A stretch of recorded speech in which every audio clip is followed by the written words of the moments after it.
Well, Bahamas, things seem to be getting back to normal. Let's see what happens. It's me, Savion Bethell, and I am glad to be back. We have a lot to cover. Ladies and gentlemen, your DNA Week in Review.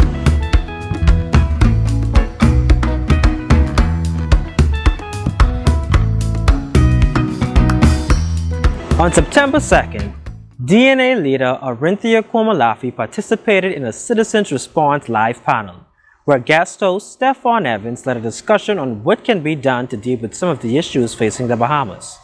Other panelists included Joseph Charlton Lewis and Dion Gibby the Farmer Gibson.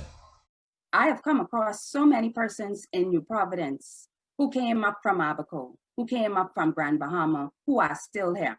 Now I go back to the point of what were we like pre-Dorian. New Providence was already overpopulated. There was already an exodus taking place from other islands, particularly Grand Bahama as well, as I mentioned, their economy there. And then after the storms of Irma and Joaquin, we had some persons come up to New Providence as well. So if you are sitting in the position of policy making and you have the power to make some changes, you know your first order of business is, first of all, you cannot continue to have this mass exodus coming up to the capital city, which happens to be the smallest island in the archipelago, in the chain of archipelago. So as best as you can start to rebuild that those islands, you should start to rebuild those islands. When I went to Abaco right after Dorian, and then when I went back again, January at the beginning of this year, sad to say, I saw no major difference.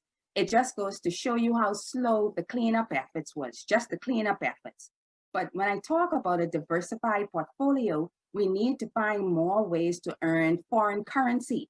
And agri-processing and agriculture is one of the ways that we can do that, while at the same time killing the bird of being able to feed yourself. And so when I talk about the diversification of the Bahamian economy, I look at it also through the lens of the diversification of the Bahamian Islands. And we look at tax reform. Value-added tax is killing our people. They talk about the fact that our people can't save, right? Well, how can you save when you, and by the way, they say we're the third richest country in the world. That's skewed because there are a lot of people there making 6 figures and 7 figures, and so it's skewed. But it is difficult to live here in this country, to pay your light bill, to pay your water bill, to feed your children, to keep food on the table, and be able to save, as well as be able to even purchase property. And you know what I found when I was walking around in 2017? I was shocked to find the amount of young people and professionals who were still living with their parents. Why are they living there? Because they cannot afford land. Right? So in this whole economic reform, we talk about looking at those heads of agreements. We talk about revising the tax policy and making it more equitable and more progressive, where those who have more are paying more and those who are vulnerable are not disadvantaged.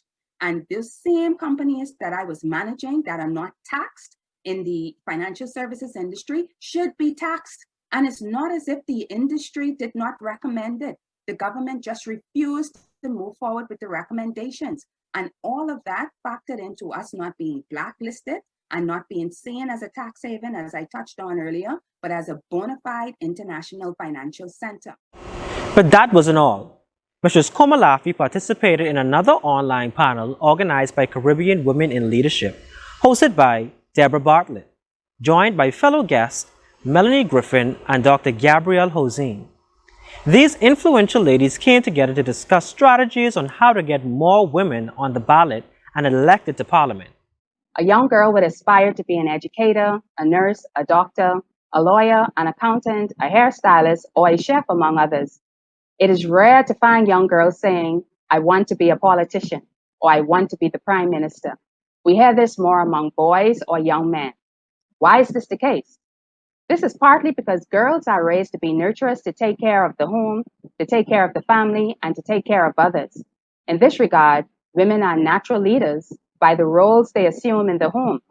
However, many women still do not pursue a career in politics in spite of this fact.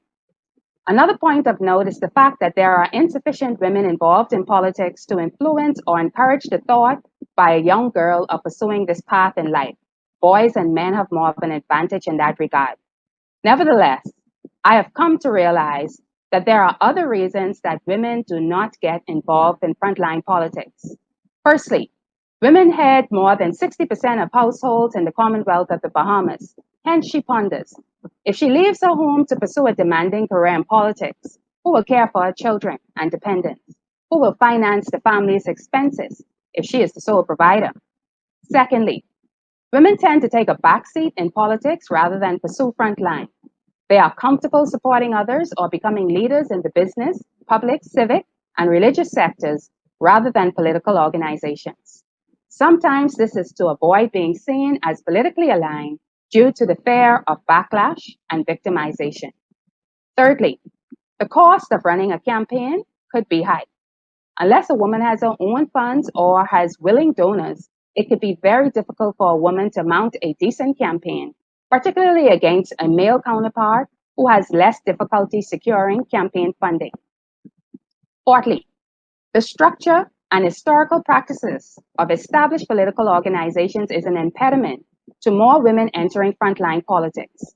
The leadership structures of political organizations tend to favor men, who they feel stand a better chance of being elected, regardless of competency and/or qualifications. Fifthly, the intense scrutiny that women are subjected to when compared to their male counterparts could also be a turnoff.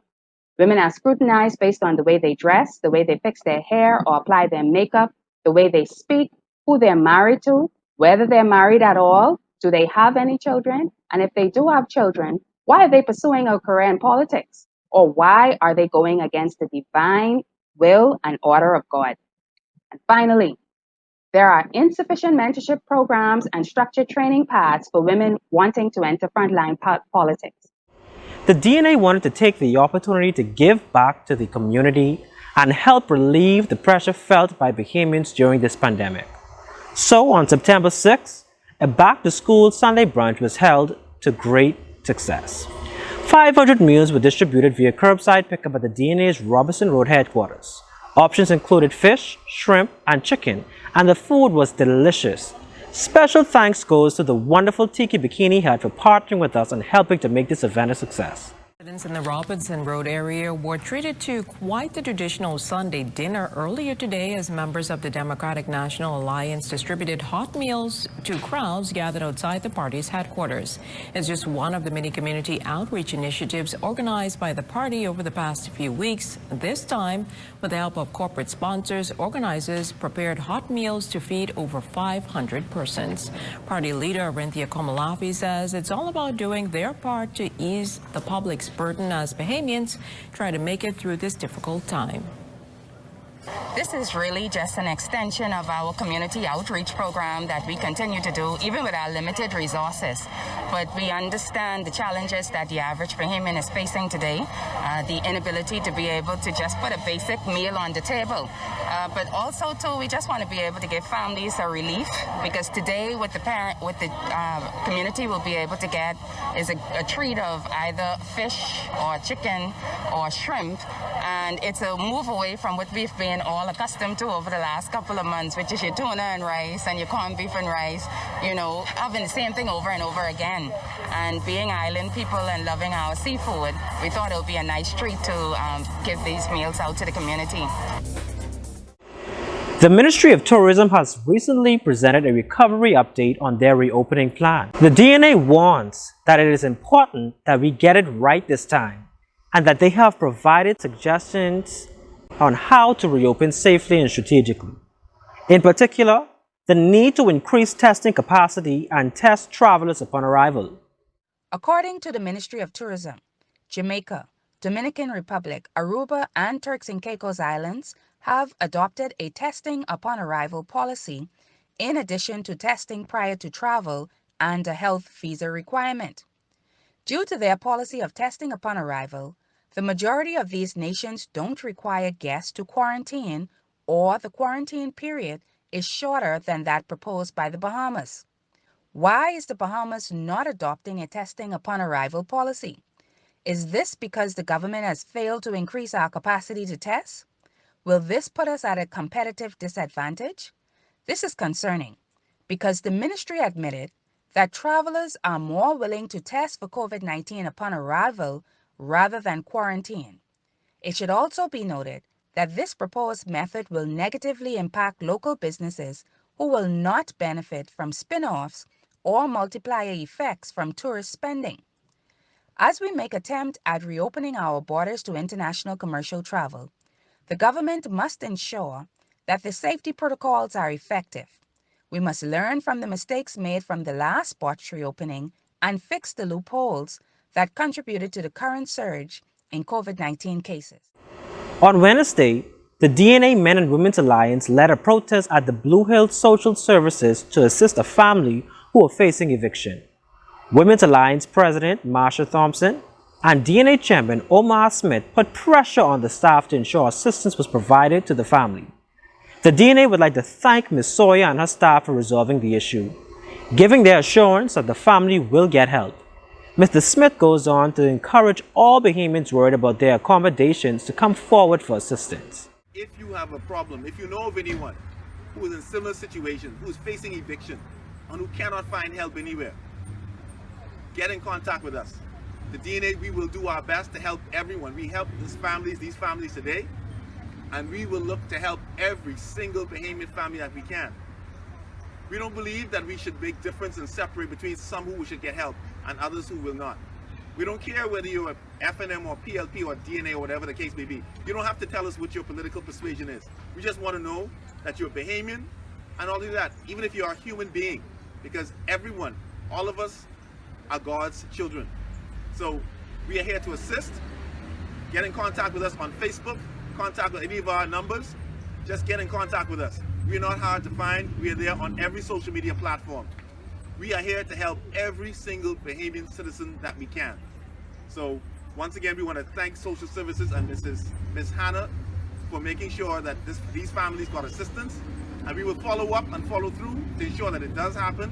And like I said, every other Bahamian, every other resident, everyone in this country that needs assistance, who is facing eviction, we will make sure will get some resolution.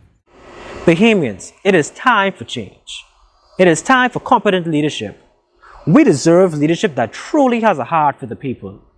We deserve leadership who believes in equal opportunity for all Bahamians. If you agree, here is what we need you to do. Register to vote. Donate, like, and subscribe, and follow our social media pages. If you're interested in being a candidate, visit our website, mydnaparty.org, and fill out the application. Well, this has been your DNA Week in Review. Until next time, Bahamas, continue to stay safe.